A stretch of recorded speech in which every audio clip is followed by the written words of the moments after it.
Alors, bonjour à tous et à toutes et bienvenue à ce webinaire, l'épisode 2, je peux le dire ainsi, de la série La science en partage. C'est une initiative du réseau des journalistes scientifiques d'Afrique francophone. On sait qu'aujourd'hui, nous avons beaucoup plus de problèmes liés au changement climatique, à la productivité agricole, et nous avons en même temps des solutions qui sont beaucoup plus des solutions issues de la recherche scientifique mais qui ne sont pas forcément connus de tout le monde.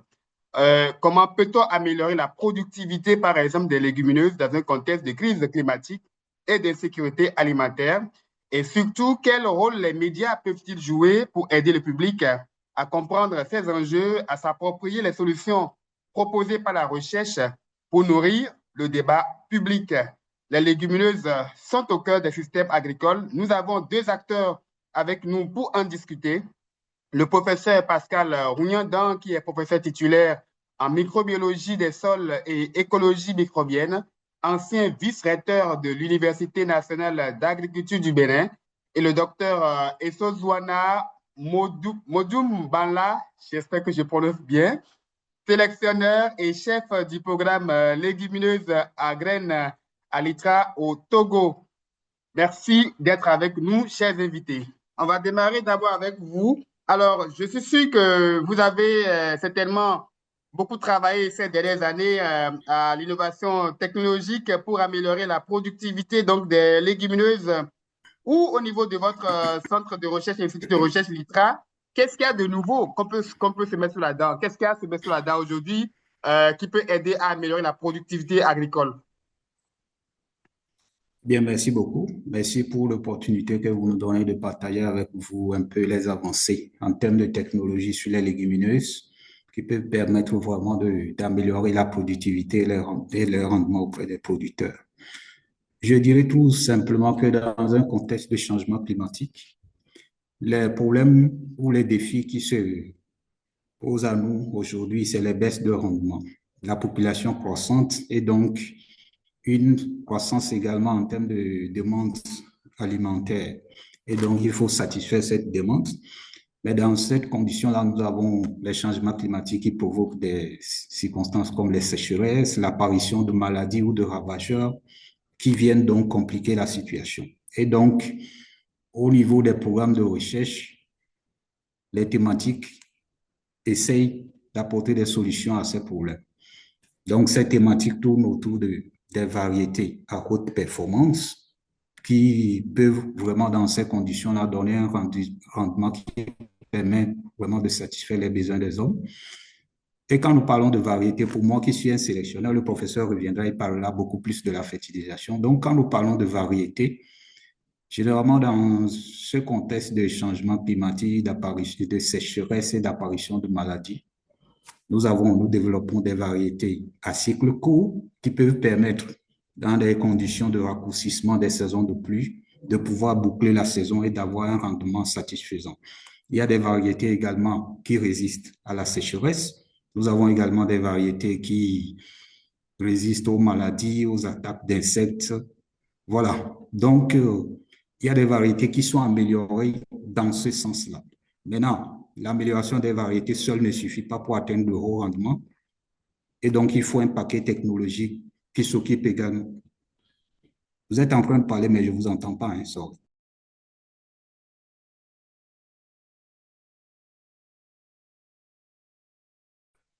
Oui, oui, je vous reçois, docteur.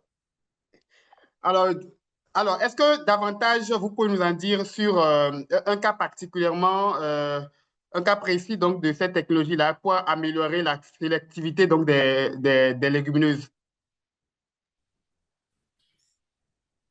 Quand je prends un cas concret comme celui de l'arachide, nous avons des variétés d'arachide qui sont améliorées, par exemple, au niveau du cycle végétatif. Et donc, nous avons des variétés à cycle court, donc des cycles qui sont inférieurs, voire à 100 jours, donc des cycles de 90 à 100 jours, globalement des cycles courts qui permettent, par exemple, quand je prends un environnement comme celui du Togo, de les produire dans l'extrême nord, où on n'a qu'une seule saison pluvieuse et où la saison pluvieuse n'est pas aussi longue que ça. Donc, quand je prends le paramètre cycle végétatif, par exemple, il y a des variétés qui ont été développées, qui ont des cycles courts et donc que les producteurs peuvent utiliser dans ces conditions-là pour avoir des rendements satisfaisants.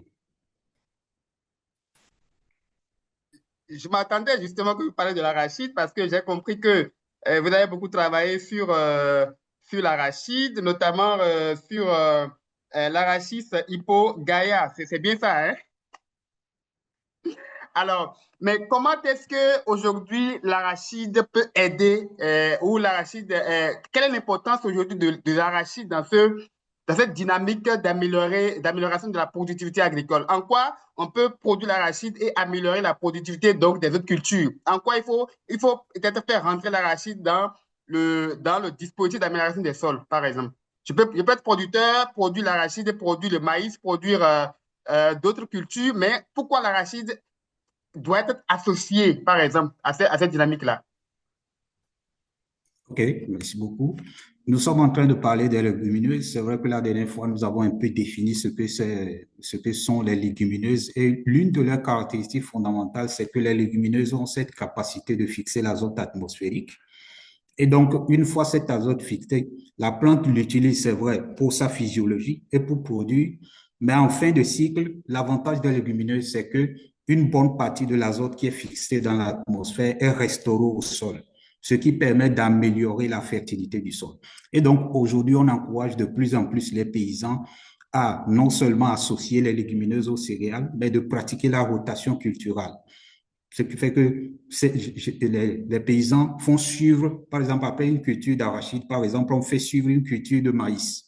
Et donc, l'azote qui avait été fixé par l'arachide, qui est resté dans le sol ou bien qui est retourné au sol, bénéficiera maintenant à la culture de maïs. Généralement, les légumineuses ont cette propriété-là d'améliorer la fertilité du sol. C'est pourquoi aujourd'hui, pour des systèmes durables de production, il est encouragé de plus en plus d'associer les légumineuses à la production de céréales. Voilà. Les meilleures semences d'arachide, il faut les trouver où? Est-ce que vous les mettez à disposition du public ou des producteurs ou il faut les acheter? Comment ça se passe quand vous avez une nouvelle variété d'arachide qui peut aider, par exemple, à améliorer la fertilité des sols?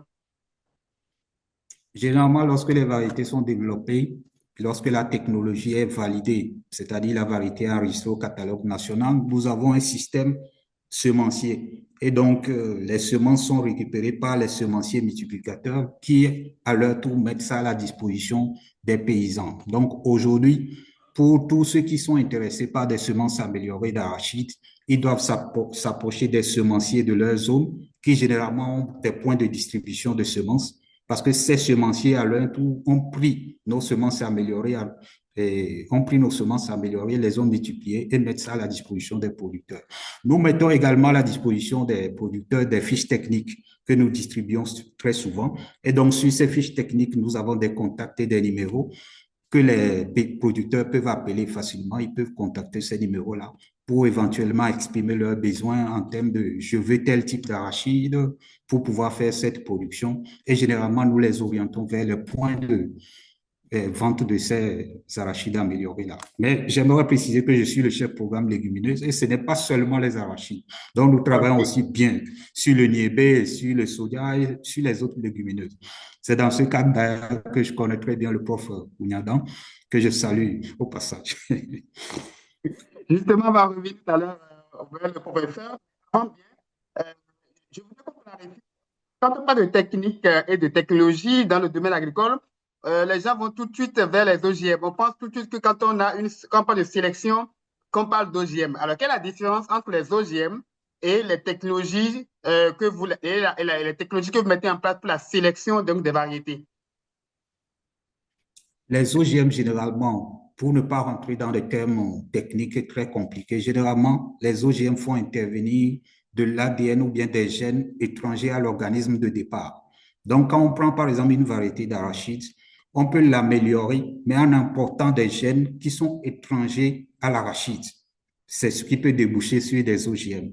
Mais nous ne le faisons pas. Pour le moment, généralement, nous utilisons ce qu'on appelle les techniques conventionnelles d'amélioration des variétés. Ça veut dire que quoi? Les variétés améliorées d'arachide, de niébé, de soja que nous avons à notre disposition, c'est les gènes du soja, de l'arachide ou du niébé qui sont transformés de manière conventionnelle pour déboucher sur des variétés améliorées. Ce qui les différencie des OGM où on prend un gène étranger carrément qu'on vient introduire pour pouvoir développer une résistance ou un caractère qui ne se retrouvait pas dans cette variété.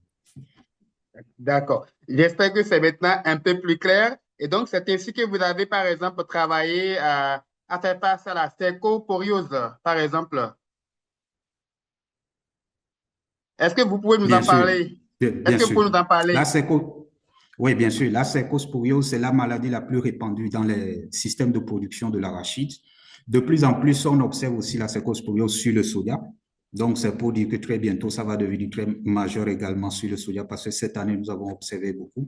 Donc, la cercosporiose, c'est une maladie provoquée par un champignon et donc qui est vraiment dévastatrice dans les systèmes de production. Donc, aujourd'hui, nous avons développé des variétés résistantes à cette maladie. C'est vrai, le travail continue, mais nous disposons de variétés améliorées qui résistent vraiment à ces maladies-là et qui, utilisées dans les zones où la maladie sévit, peut permettre vraiment d'améliorer le rendement auprès des producteurs. D'accord. Merci, docteur. Professeur, vous nous recevez? Professeur, vous nous recevez maintenant? Alors, toujours pas. Alors, je vais peut-être tenter un plan B pour voir. Professeur, vous nous recevez?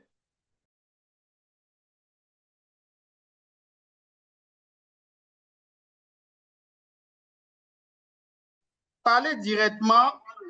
Oui, parlez directement. Je vais utiliser mon micro ici. Ok. Donc, moi, je travaille sur les réfugiés. Je crois que le docteur Bernard vient de parler de certains arguments qu'il a fait. Mais moi, j'aborde un peu sur ces questions, la question liée à l'amélioration de la politique et à sa inoculation. Il y a toujours une perturbation. Oui, et c'est normal qu'il y ait perturbation parce que ça fait interférence. Alors, je ne sais pas comment on va régler ça finalement. Euh, euh, oui, justement, j'ai appelé sur WhatsApp et je l'ai mis sur haut-parleur, sauf qu'il y a interférence des deux webinaires. Et il y a interférence parce que chez lui, il y a le haut-parleur qui est allumé. Professeur, éteignez votre haut-parleur. Comment je vais l'éteindre maintenant? C'est bizarre. Vous allez voir sur la première ligne de votre clavier un haut-parleur barré. Je vois haut-parleur. OK. Coupez votre micro aussi là-bas. Oui. Cliquez sur barré.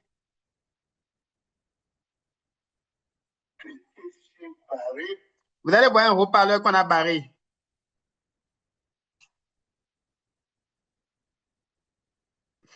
Aïe, aïe, aïe. Vraiment,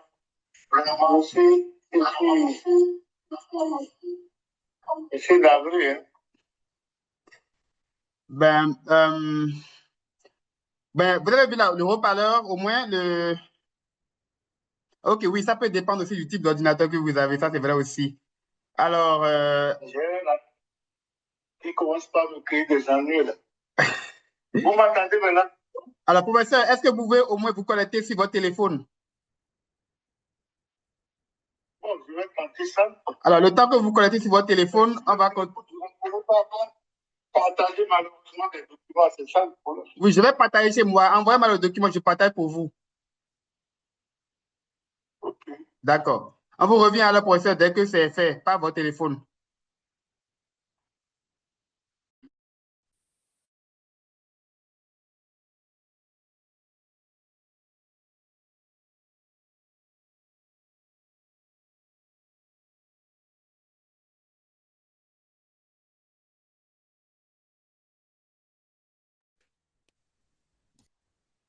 Alors, donc, je disais que je suis vraiment navré pour cette situation qui est beaucoup plus technique. Il faut forcément avoir l'ordinateur en face de soi pour trouver la solution, comment aider le professeur. Alors, donc, le procès va se connecter par téléphone carrément. Le temps que le professeur nous revienne, alors, on va continuer avec le docteur Bala. Il y a Routondi Giroir qui demandait par exemple les techniques conventionnelles d'amélioration des variétés. Est-ce qu'il faut nous donner quelques exemples précis de ces techniques-là qui diffèrent de la manipulation génétique? Il voulait en savoir comment est-ce qu'il fait la différence entre un organisme dont on a modifié donc le vivant, bon, un vivant dont on a modifié donc le gène, donc l'ADN, et les techniques que vous utilisez. Comment est-ce qu'on peut faire la différence concrètement? OK. Donc, comme je le disais, je suis sûr que vous avez déjà entendu parler du coton BT où on a introduit un gène venant d'un autre organisme pour améliorer la résistance à des insectes. Voilà un exemple d'organisme où on a introduit un gène venant d'ailleurs. Il y a également des variétés de niébé sur lesquelles ce genre de choses ont été faites. Mais je rappelle qu'au niveau du Togo, je suppose dans beaucoup d'autres pays africains également, les OGM sont interdits. Donc, pour nous qui utilisons la méthode conventionnelle, elle consiste à quoi?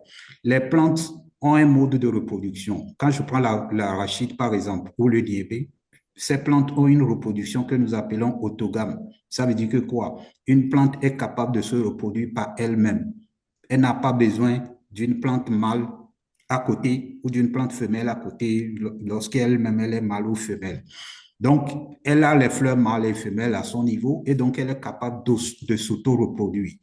Au niveau de ces plantes, ce qui se passe, c'est que parfois nous observons qu'il y a une variété qui a la résistance à une maladie, alors que cette variété-là n'a pas un très bon rendement, par exemple.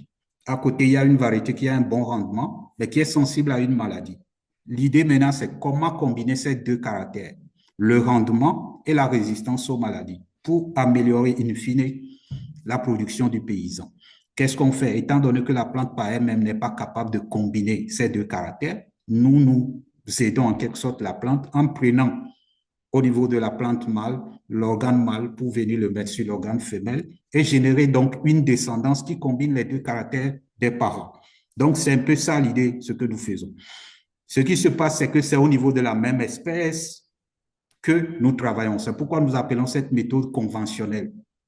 Voilà. Alors qu'au niveau des OGM, on va au-delà des barrières spécifiques pour prendre même des gènes étrangers à l'espèce pour venir les introduire. Pour le moment, on suppose qu'il se peut qu'il y ait des risques dans le futur. C'est pourquoi beaucoup se méfient des OGM. Donc, la méthode conventionnelle, elle consiste juste à rester à l'intérieur de l'espèce et donc à se contenter de manipuler les gènes de l'espèce pour améliorer des caractères, sans sortir de l'espèce pour prendre des gènes étrangers. C'est un peu ça. Puisque vous anticipez déjà, est-ce qu'il n'y a pas de risque aussi, même si ce n'est pas des OGM, est-ce que on n'a pas d'éventuels risques sur la composition nutritionnelle de la plante? Oui, bien sûr. Je ne dirais pas qu'il n'y a pas de risque dans ce que nous sommes en train de faire. Récemment, il y a une publication qui a montré que les variétés améliorées par les chercheurs depuis 50 ans maintenant ont baissé en termes de composés nutritionnels. Donc, nous sommes des scientifiques et des scientifiques, c'est la vérité. Donc, je ne vous dirai pas qu'il n'y a pas de risque de baisse en termes de composés nutritionnels. Les recherches ont montré cela. Mais c'est également un défi à relever. Dès lors qu'on est en train de travailler pour améliorer, par exemple, le rendement, améliorer le cycle en termes de raccourcissement, on peut perdre sur certains caractères. Donc, le sélectionneur doit faire attention à tout ça pour essayer d'améliorer, pour satisfaire les besoins humains. Donc, nous faisons attention également. Aujourd'hui, au niveau du Togo, par exemple, la valeur nutritionnelle des variétés est un composé extrêmement important. Nous tenons extrêmement compte de cela. Et donc, ce qui fait qu'à la fin, les variétés sont soumises à des tests pour vérifier leur valeur nutritionnelle avant maintenant de passer au niveau du paysan. D'accord. Alors, est-ce que, je pense que le professeur me fait signe, je ne sais pas si si la professeur, vous nous recevez maintenant? Il me faisait signe, vous pouvez désactiver le micro, je pense que maintenant il y a le signe du micro sur votre écran. Vous pouvez désactiver maintenant. Bon, on continue alors avec vous, docteur Valade, toujours le temps que on ait une solution par rapport au professeur. Alors, il y a que l'on a le besoin de répondre à un problème, de trouver une solution à un problème. Celui, par exemple, d'améliorer la productivité. Celui, par exemple, d'améliorer la fertilité des sols. Et en même temps, il peut y avoir des répercussions, par exemple, la baisse des valeurs nutritionnelles, par exemple. Alors, qu'est-ce qui doit primer? Est-ce que c'est le problème qu'on veut résoudre à la base pour améliorer le rendement qui doit primer sur celui de la recherche des meilleures nutritions dans une plante? Bon, je dirais que ça, ce n'est pas à moi ici de dire ce qui doit primer sur l'autre. Vous êtes d'accord avec moi que lorsqu'on a faim, on se préoccupe très peu de la qualité de la nourriture qu'on a à disposition. Généralement, c'est le réflexe chez les humains, hein. On doit calmer la faim d'abord et puis après, on commence par réfléchir et par penser à, voilà, votre micro. Oui, allez-y, oui. OK. Donc, je disais que généralement, chez les humains, lorsqu'on a faim, on cherche d'abord à remplir son ventre et puis après, on se préoccupe de la qualité de ce qu'on a à disposition. C'est le réflexe humain.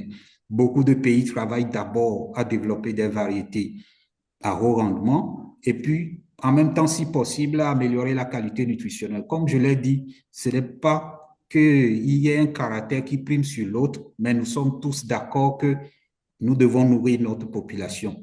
Et donc, il faut produire une nourriture en quantité suffisante pour satisfaire la population, mais en même temps, en travaillant à ce que la qualité de cette nourriture-là soit au rendez-vous. Donc, c'est un peu ça. D'accord. Alors, est-ce qu'il y a en dehors des exemples que vous venez de donner, d'autres progrès réalisés dans la sous-région en matière de sélection variétale des légumineuses qui peuvent inspirer des confrères qui sont à Cotonou, à Abidjan, au Congo? Quelle autre sélection, par exemple, variétale de légumineuses a aujourd'hui le vent en poupe? Ben, à part, c'est vrai que j'ai beaucoup parlé de l'arachide. Quand nous prenons le niébé, par exemple, l'une des contraintes majeures dans la production du niébé, par exemple, c'est les attaques d'insectes. Il est difficile de produire le niébé aujourd'hui dans notre sous-région sans traiter contre les insectes. Et donc, aujourd'hui, il y a des variétés qui ont plus ou moins la résistance aux attaques d'insectes, ce qui est une avancée majeure. Et donc, ces variétés sont de plus en plus utilisées dans les programmes de sélection, aussi bien comme parents, mais c'est des variétés qui sont diffusées également pour la production dans diverses zones. Nous avons également des variétés de soja qui ont été améliorées, non seulement pour le rendement, mais également pour leur richesse en valeur nutritionnelle, comme au niveau des protéines, par exemple. Et donc, vous savez, le soja rentre de plus en plus aujourd'hui dans l'alimentation de nos populations, hein, en termes de protéines végétales. Et donc, ces variétés constituent vraiment des, des, des technologies intéressantes pour améliorer non seulement le rendement, mais pour la santé nutritionnelle de nos populations. Voilà. Le confrère Ferdinand qui demandait par exemple en quoi les légumineuses constituent-elles des cultures de résilience face au choc climatique. Je pense que ce serait bien de rappeler ça au moins encore au confrère. C'est vrai que vous l'avez fait en début de webinaire, mais ce serait encore intéressant de rappeler ça. Pourquoi et comment ces légumineuses peuvent aujourd'hui être des solutions face au choc climatique?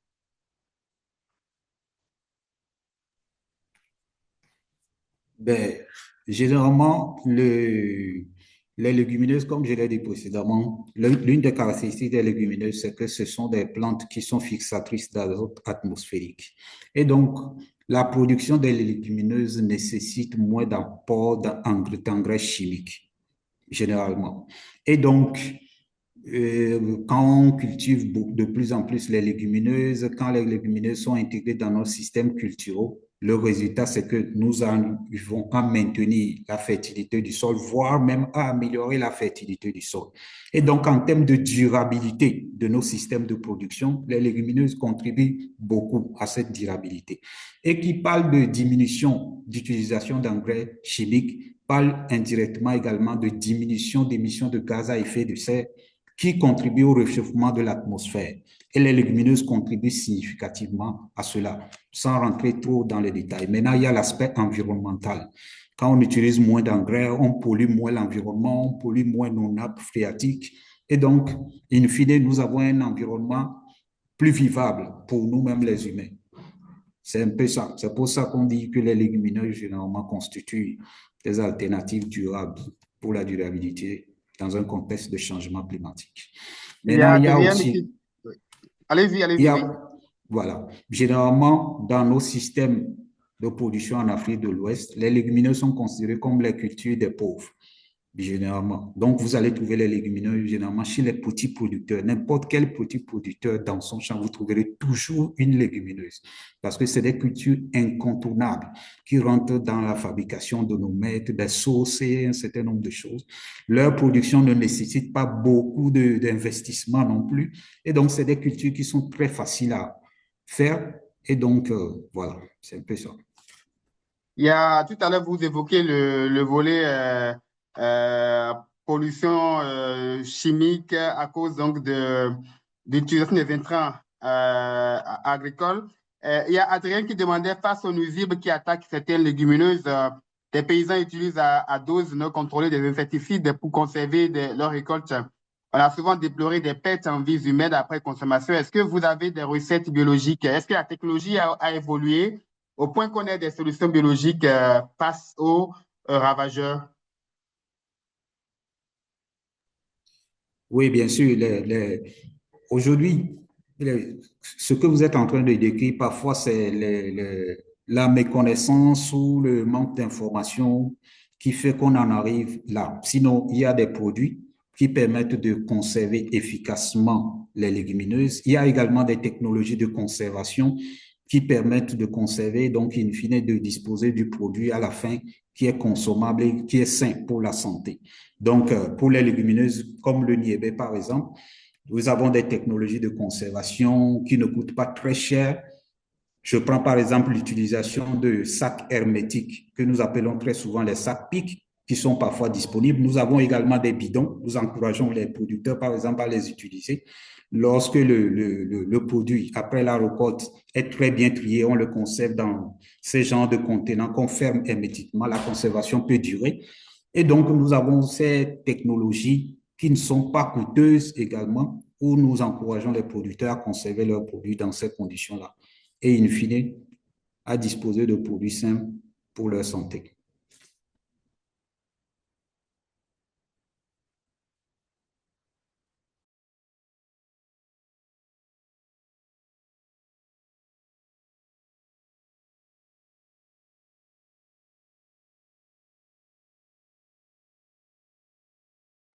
Je vous entends pas, votre micro est fermé. Sorry.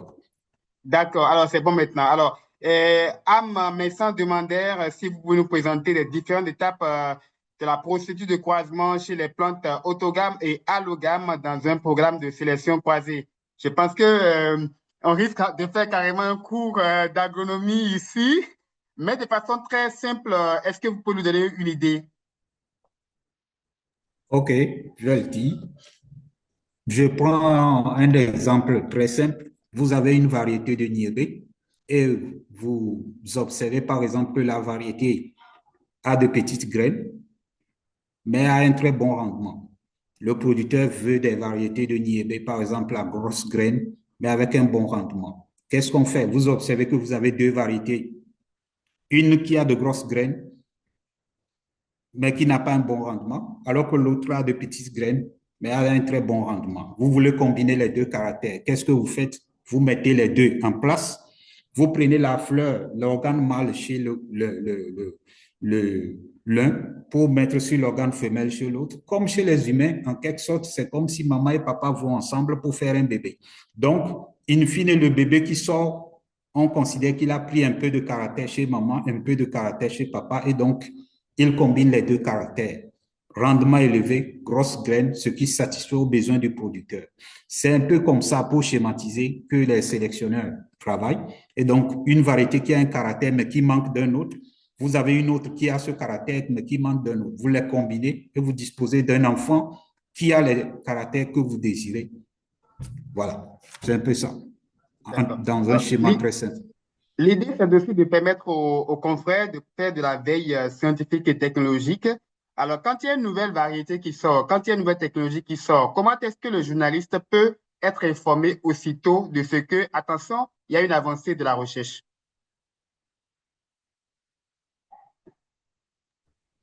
Justement, je viens de sortir d'une réunion où nous étions en train de parler de l'aspect communication scientifique, de comment faire en sorte que les technologies puissent être passées à l'échelle pour que du chercheur, l'information puisse aller à l'utilisateur.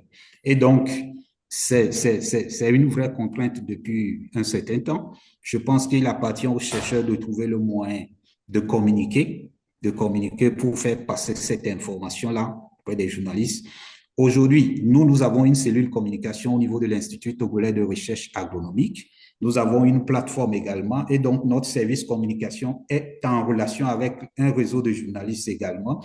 Donc, dès qu'une technologie est mise au point, cette cellule communication récupère donc cette information, essaie donc de passer l'information dans leur réseau de communicateurs pour que l'information puisse parvenir voilà, au public auquel c'est destiné. Maintenant, nous avons également des fiches techniques que nous distribuons très souvent lorsque nous organisons des journées portes ouvertes également, où les gens, nous invitons des producteurs ou les acteurs de la chaîne de valeur qui viennent visiter un peu ce que nous avons comme technologie. Et donc, quand ils viennent, ils posent des questions, on leur explique un peu la technologie, ses caractéristiques, ainsi de suite. Voilà. Donc, voilà un peu les outils que nous avons à notre disposition pour communiquer un peu sur les technologies que nous avons développées au niveau de la recherche. Maintenant, j'aimerais dire qu'il y a également les radios communautaires. J'ai intervenu sur 2 ou 3 radios communautaires dans notre pays où il y a des plages horaires où la recherche peut venir communiquer dans les langues locales sur les avancées de la recherche à l'attention donc du public. Donc, il appartient également aux chercheurs d'exploiter cette opportunité-là, parce qu'on m'a fait savoir que ces plages horaires sont là au niveau des radios, mais parfois les chercheurs ne se manifestent pas. Donc, je pense que voilà un peu, c'est un canal dont nous disposons pour un peu communiquer sur les technologies. D'accord.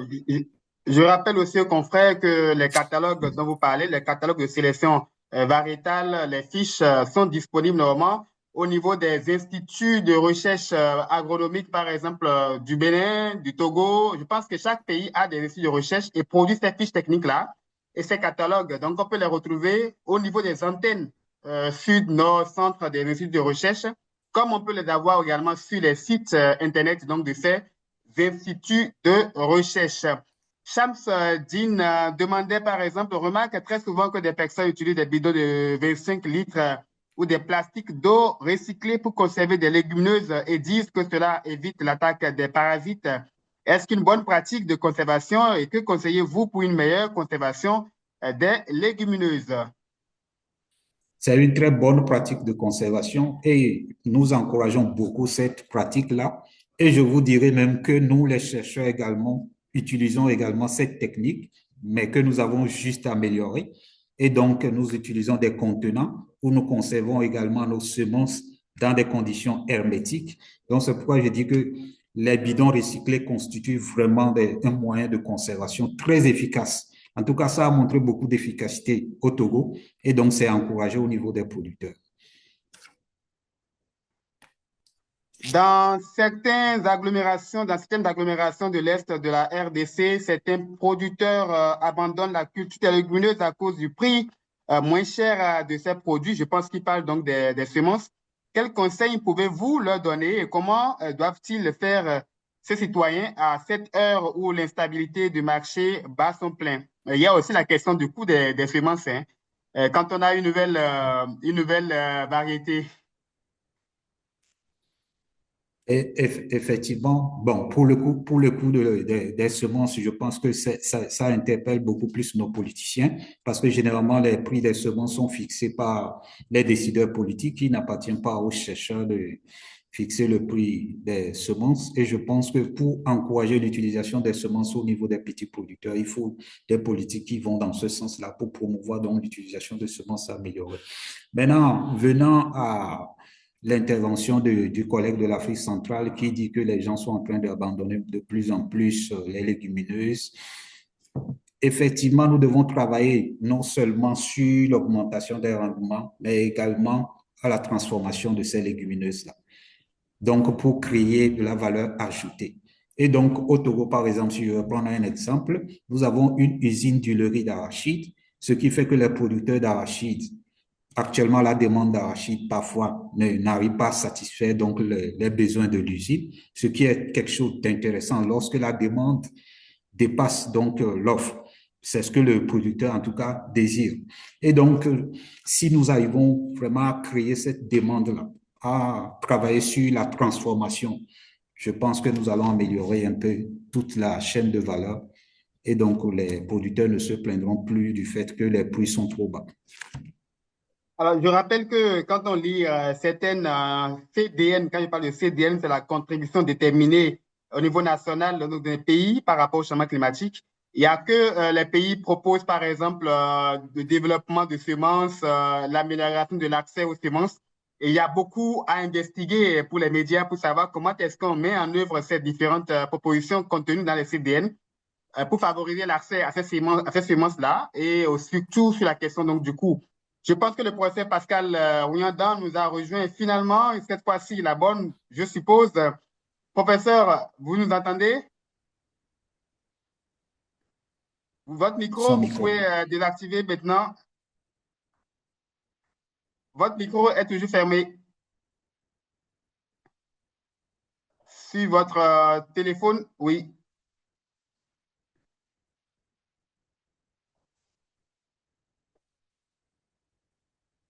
Le micro est toujours fermé sur votre téléphone, professeur.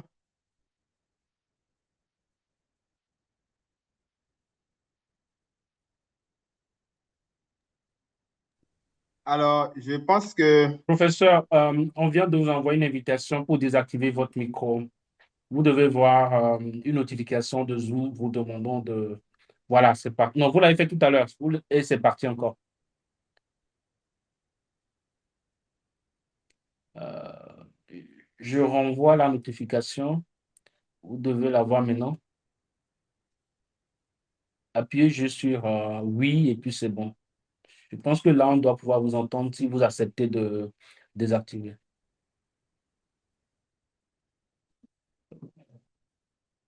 Désolé aux participants pour ce souci technique totalement imprévu qui nous échappe. On espère que les dieux de Zoom vont nous faire entendre le professeur. Professeur, je viens d'envoyer un peu de notification dans Zoom. Acceptez juste. Vous avez reçu à le faire tout à l'heure, c'est parti. Là, c'est juste parce que le micro est désactivé dans Zoom.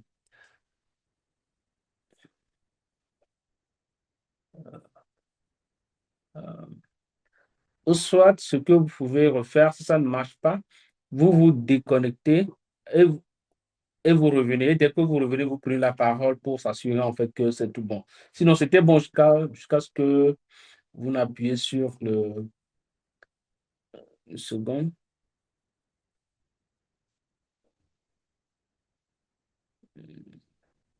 OK.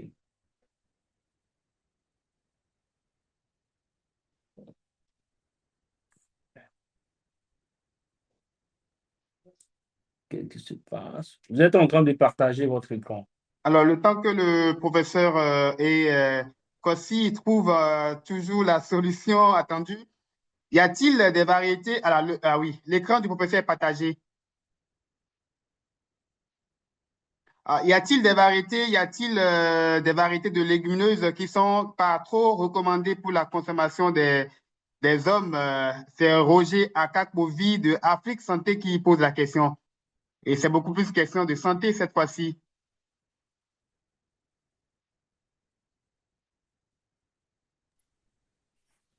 Oui, oui. Quand nous prenons par exemple le soja, il y a ce que nous Oui, appelons les facteurs.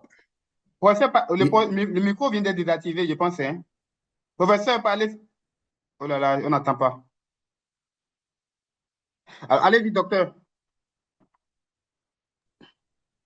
Ok, je disais qu'il y a au niveau du soja, par exemple, il y a ce que nous appelons les facteurs antinutritionnels. Et donc, il y a certaines variétés de soja chez lesquelles les facteurs antinutritionnels sont très élevés. Ces facteurs antinutritionnels peuvent vraiment créer des dérèglements, aussi bien chez les humains que chez les animaux, jusqu'au niveau même du système hormonal en termes de reproduction.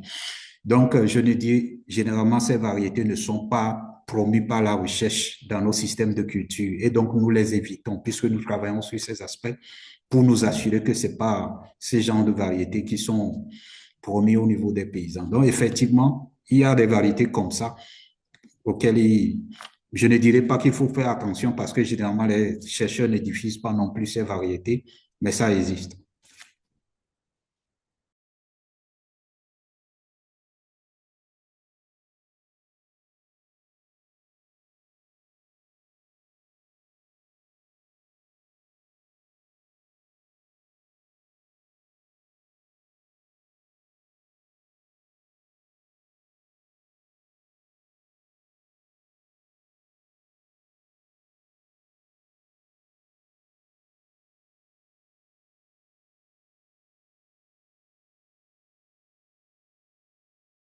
Alors, je vois que les confrères sont très intéressés par le volet santé, donc de tout ce qui est légumineuse. On va trouver l'occasion de revenir dans l'un de nos webinaires. Il y a Ndeye Diop qui demandait, par exemple, s'il y a une variation de la valeur nutritionnelle quand on passe en boîte de conserve.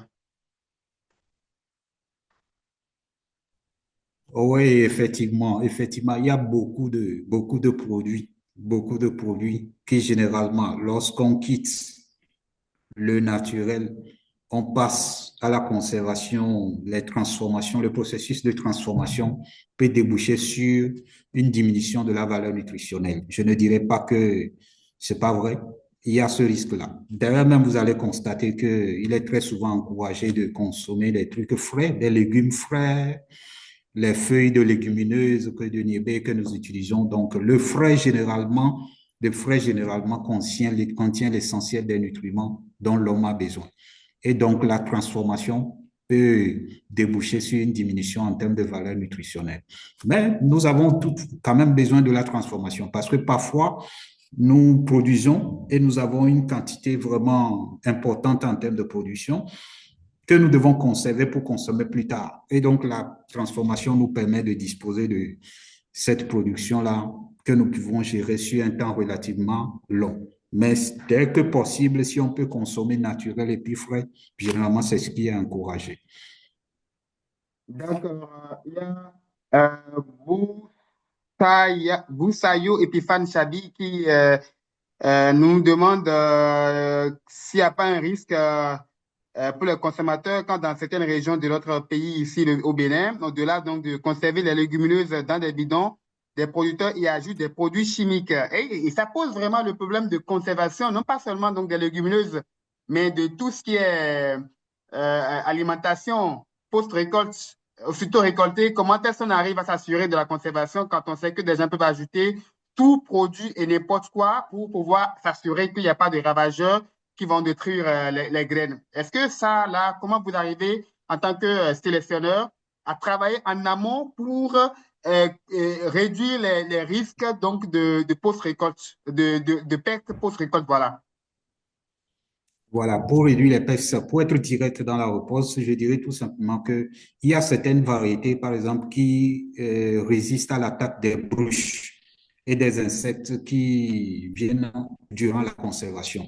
Et aujourd'hui, nous travaillons à développer donc des variétés qui résistent. Ce qui fait qu'une fois que ces variétés sont récoltées, le paysan n'utilisera plus beaucoup de produits pour la conservation. Maintenant, il faut également former les producteurs, hein. Parfois, les gens le font par ignorance. Les gens le font par ignorance parce qu'ils veulent bien avoir un produit in fine qui est propre, qu'ils peuvent vendre au marché. Mais parfois, les gens ne le font pas par ignorance également. Mais quand ils mettent le produit, eux-mêmes ne le consomment pas. Donc, ça veut dire qu'il y a la bonne foi également qui joue de ce côté-là, parce que celui qui a mis le produit sait très bien que ce produit n'est pas bon pour la santé. Sinon, généralement, les produits de conservation ont une durée de permanence. Et donc, si on respecte ce qui est décrit sur le produit, comme quoi, lorsque vous mettez le produit, vous ne pouvez pas utiliser ce produit pour un temps donné. Ce n'est qu'après ce temps-là que le produit peut être comestible. Si les gens font preuve de bonne foi et donc respectent un peu ces, ces consignes-là, en principe, le consommateur est protégé, en principe. D'ac- D'accord. Mais est-ce qu'au niveau donc des instituts de recherche, vous vous préoccupez surtout de cet aspect-là et voir dans quelle mesure trouver des meilleures techniques et technologies de conservation des légumineuses? Bien sûr, aujourd'hui, nous travaillons, par exemple, c'est pas moi directement qui le fais, hein, mais quand on parle d'un programme de recherche, généralement, c'est toute une équipe. Et donc, nous avons des collègues entomologistes, par exemple, qui travaillent sur des insectes ravageurs en conservation avec lesquels nous travaillons. Non seulement nous travaillons à développer des variétés qui résistent après la récolte. Les graines résistent à l'attaque des insectes. Ces variétés, nous sommes en train de les développer aujourd'hui au Togo. Mais également, il y a l'utilisation d'essences. Il y a certaines plantes chez nous dont les feuilles, une fois mélangées aux graines et conservées dans des bidons, par exemple, les insectes n'y viennent pas parce que ce que dégagent les feuilles de ces plantes-là repousse un peu ces insectes-là. Donc, ces travaux sont actuellement en cours.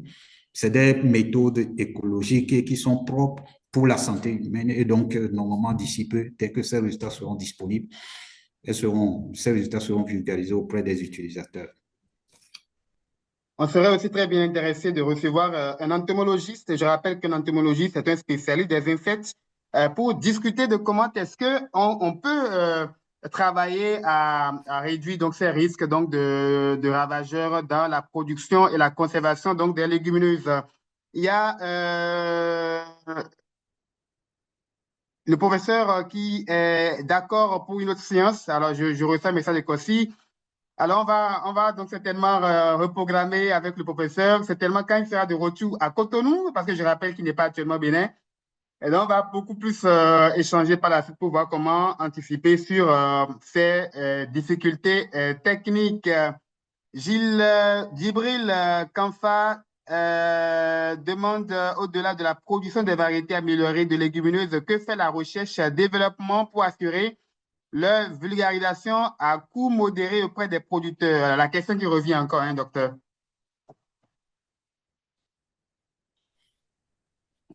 Comme je l'ai dit L'épineuse, précédemment, l'éternelle question de la vulgarisation donc des technologies et des techniques d'amélioration de production des légumineuses. oui, effectivement, comme je l'ai dit précédemment, donc nous travaillons donc à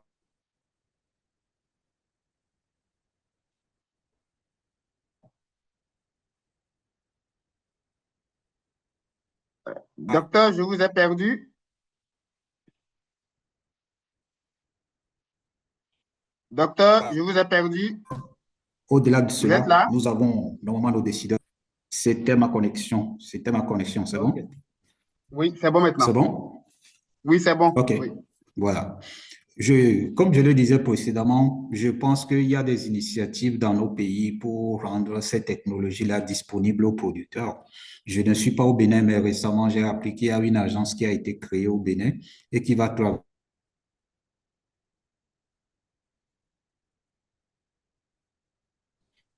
Et donc, qui va travailler à disponibiliser les semences à un coût raisonnable pour les producteurs. Au Togo également, il y a ces initiatives-là qui sont en cours. Et donc, je pense que les politiciens ont compris un peu les enjeux aujourd'hui et travaillent également à faire en sorte que les semences améliorées, les technologies soient disponibles auprès des producteurs à faible revenu pour qu'ils puissent vraiment améliorer leur production. D'accord. Il y a Anne qui demande encore les variétés de légumineuses qui résistent au changement climatique. Quelques exemples qui pourraient permettre donc aux confrères de trouver des sujets pour mieux documenter sur le terrain. Ben, quand je prends par exemple le niébé, il y a une variété que nous appelons Iteloc, que nous avons diffusée il y a 3 ans, 2 ans bientôt, 3 ans, et donc une variété de 45 jours. Vous imaginez, vous semez la variété, et puis au bout de 45 jours, vous commencez par récolter. Donc, c'est une variété qui a été très adoptée dans l'extrême nord du Togo, où la saison des pluies est très courte. Et donc, généralement, les producteurs arrivent à boucler leur saison. Mais quand nous parlons de changement climatique, l'un des effets des changements climatiques également, c'est l'apparition des ravageurs qui provoquent des maladies. Cette variété, elle a la résistance aux maladies virales. Et donc, elle combine non seulement la précocité, mais également la résistance aux maladies virales. Ce qui fait que lorsqu'elle est sortie, elle a été très bien adoptée par les producteurs et très appréciée aujourd'hui par les producteurs. Ça, c'est au niveau du niébé, par exemple. Maintenant, au niveau du soja, nous sommes en train de travailler, c'est presque prêt maintenant, nous avons des variétés de moins de 90 jours. Donc, un cycle également court, mais avec des rendements élevés. Et donc, ces variétés, une fois diffusées auprès des producteurs, dans des environnements où la saison des pluies n'est pas aussi longue que ça, c'est des variétés qui seront extrêmement adaptées. Généralement, quand on parle de changement climatique, c'est vrai qu'on regarde seulement la pluviométrie, mais il n'y a pas que la pluviométrie, parce que les changements climatiques font apparaître des ravageurs et des maladies qui influencent également nos systèmes de production. Donc, nous tenons compte de tous ces aspects dans le développement des variétés dont nous faisons la promotion auprès des producteurs. Chez l'arachide, par exemple, nous avons une maladie de plus en plus émergente, qui est la rosette, provoquée par un virus. Donc, aujourd'hui, nous disposons d'un certain nombre de variétés également qui résistent à cette maladie appelée la rosette, qui est comme le virus du soda chez les humains, le virus du sida. Donc, voilà, nous avons un certain nombre de variétés quand même qui s'adaptent plus ou moins aux conditions climatiques d'aujourd'hui. En résumé, donc, nous avons des variétés pour aider à améliorer la fertilité des sols. Nous avons des variétés pour faire face aux ravageurs. Nous avons des variétés pour s'adapter aux poches de sécheresse. Nous avons des variétés pour tenir compte donc du rythme climatique, un rythme de 30 jours pour une saison ou de 45 jours, ou travailler à récolter avant la période des crues, par exemple. Il y a des variétés qui sont disponibles dans les catalogues des instituts de recherche. Il y a des variétés qui sont disponibles, dont les fiches sont disponibles également dans les instituts de recherche. Alors, je fais juste là un résumé pour les confrères qui nous ont rejoints entre-temps. Alors, pour dire que nous avons beaucoup de technologies, beaucoup de solutions, et des solutions également pour conserver les légumineuses en post-récolte, c'est-à-dire après récolte, comment les conserver pour la vente sur le marché. Y a-t-il des légumineuses qui interviennent dans nos assiettes, qui sont dans nos assiettes et qui soignent aussi l'esprit? Alors ça, je pense que c'est une question beaucoup plus spirituelle. Alors, Christelle Roupati de Bip Radio demande s'il y a des légumineuses aussi qui vont aider à améliorer l'esprit. Je suis sûr que vous, c'est pas votre domaine, mais on va pas vous forcer à imaginer, mais qu'est-ce que vous en dites quand même? Je dirais pas, nous travaillons, comme vous l'avez dit, nous ne travaillons pas, la science, c'est pas forcément l'esprit, donc nous ne travaillons pas sur ces aspects. Je vais pas m'attarder sur ces aspects, mais vous savez que tout ce que nous mangeons et qui rentre en nous, donc, interagit avec notre système hormonal et naturellement, ça influence comment est-ce que nous percevons les choses, comment, donc voilà. Mais dire qu'on a des variétés développées qui permettent, non, pas du tout. Je n'irai pas sur ce terrain-là. Alors, justement, et c'est justement ça la science, la rigueur.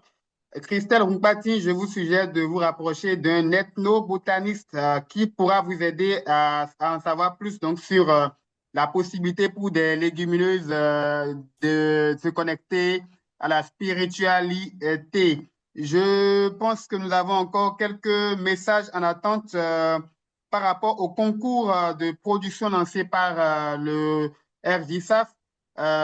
Coxy, est-ce que vous pouvez nous en dire un peu plus sur ce concours-là?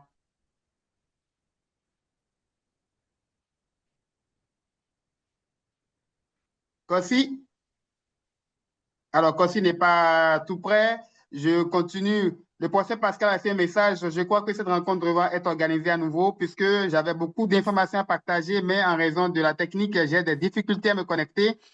Ce n'est que partie remise. Beaucoup demandent le contact du professeur, le contact du docteur également. Nous allons vous les fournir, pas de souci.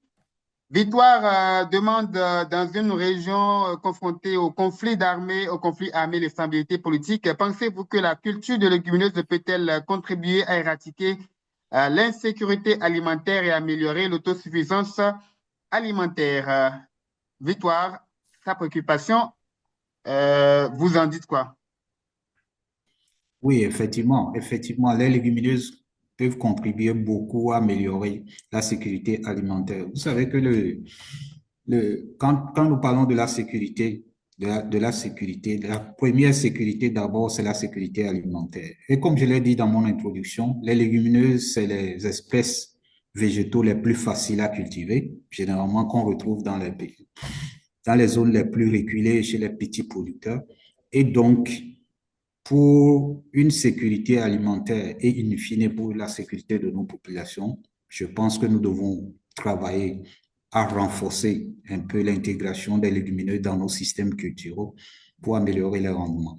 Et donc, pour améliorer le rendement des céréales et d'autres cultures, étant donné que les légumineuses peuvent contribuer à améliorer la fertilité des sols, naturellement, si nous intensifions un peu l'intégration des légumineuses dans nos systèmes culturels, in fine, nous allons améliorer la durabilité de nos systèmes culturels et donc la sécurité alimentaire globalement. Le professeur Pascal Rougnan a laissé son adresse mail et ses numéros de téléphone dans le chat pour ceux qui voudraient donc avoir le contact. Son mail est rougnadan.pascal@gmail.com et prougnadan@yahoo.com.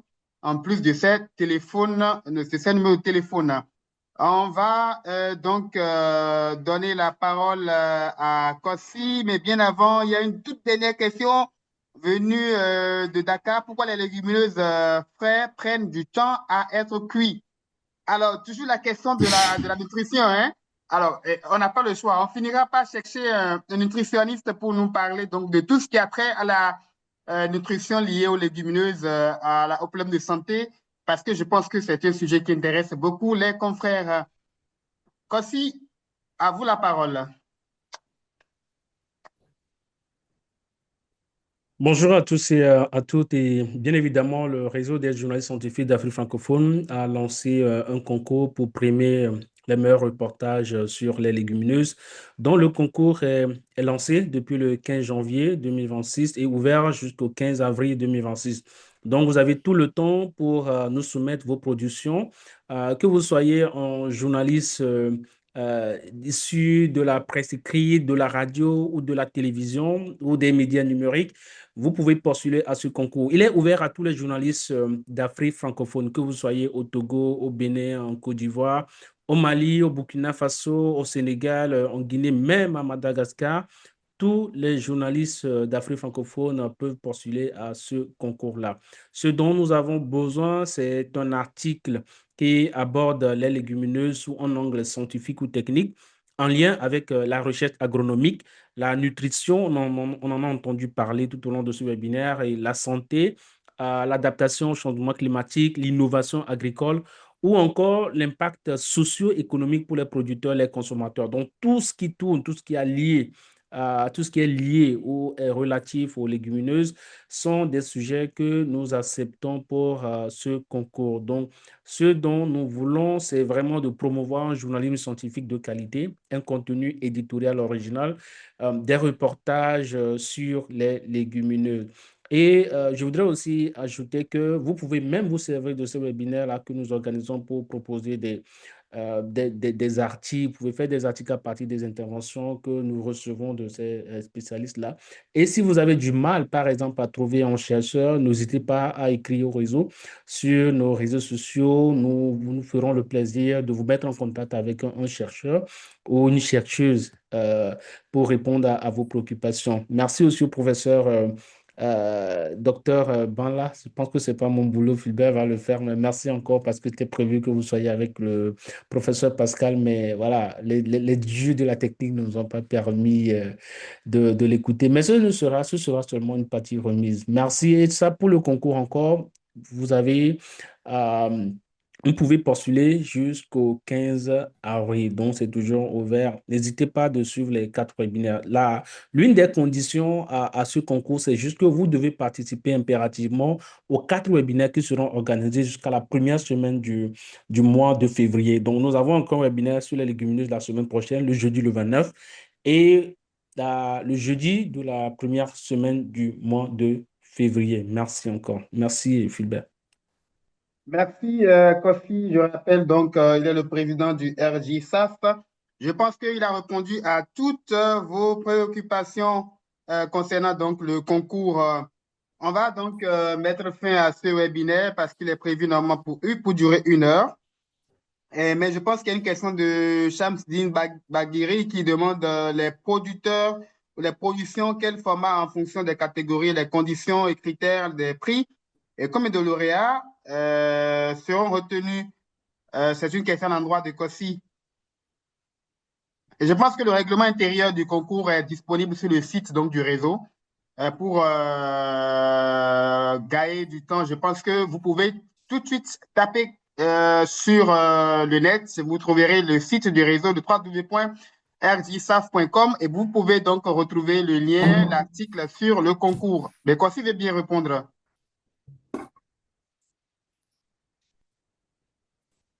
Oui, allô Kossi? Oui, allô? Oui, Je dis juste que je viens d'envoyer le lien du concours dans le chat, dans le groupe. Donc, vous pouvez juste cliquer sur le lien et obtenir plus de détails sur le concours. Merci. d'accord. Merci. Pour les prochains webinaires, c'est dans quelques jours. Nous allons aborder les autres aspects liés aux légumineuses. Les questions de santé vous intéressent très bien. Les questions de nutrition, les questions certainement encore de commercialisation des produits issus donc de la transformation des légumineuses. On va en parler davantage dans les prochains webinaires. Ce serait avec les chercheurs, une occasion donc de se connecter à la recherche et pour davantage promouvoir, vulgariser les solutions et techniques agricoles. Merci donc à nos invités qui ont été disponibles pour nous aujourd'hui.